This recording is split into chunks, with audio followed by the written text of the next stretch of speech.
All right, back to video number 3. Guys, this is already over almost 20 minutes of lessons I've given you so far.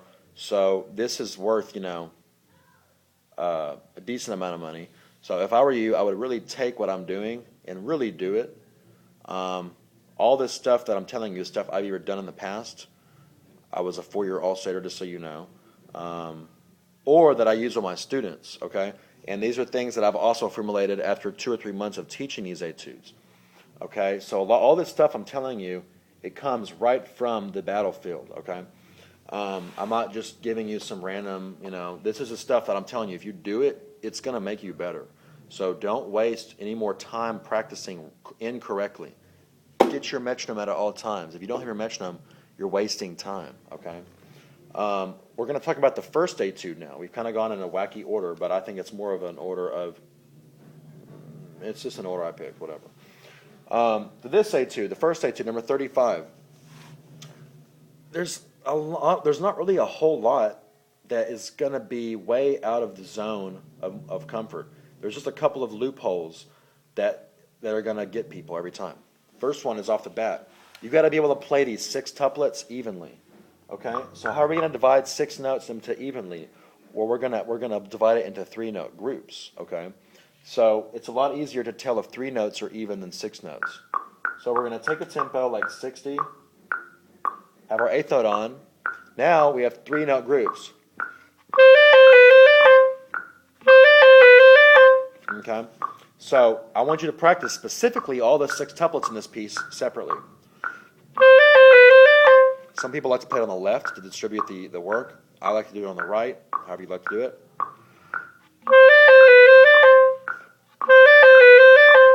Every single one.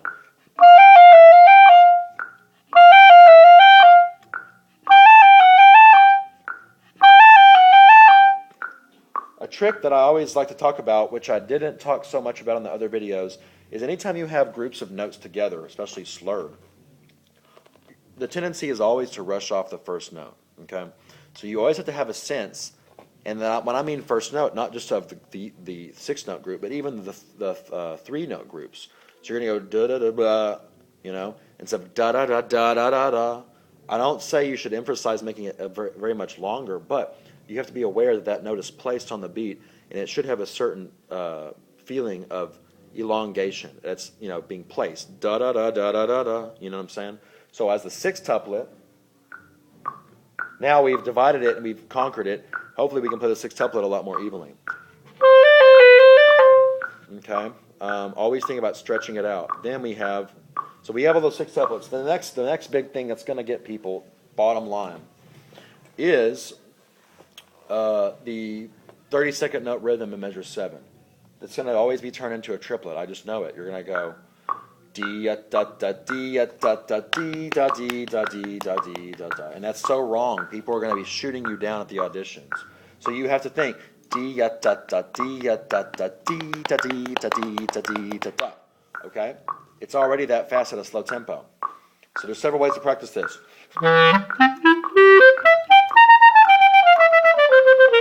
Tongue it, because that gives you the actual subdivision.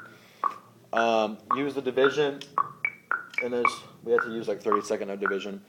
But another way to do it is think about it like a grace note almost. Like a grace note, you're trying to not be so graceful, you're trying to snap it. Okay? It's literally almost as short as you can play, especially at a fast tempo. What's the tempo here? It's 100. That's pretty quick.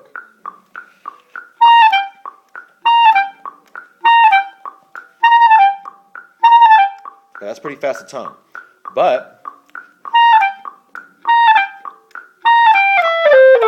so one way to do it is to slur it.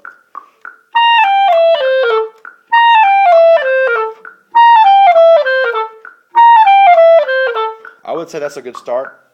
It's just, of course we're working slower.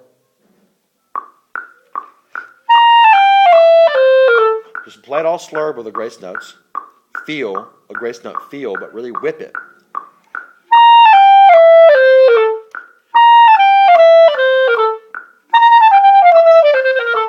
Okay, that's really fast.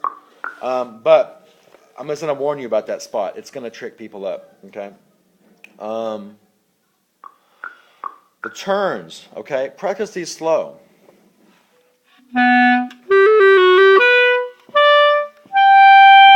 That's 8 note equals like 60.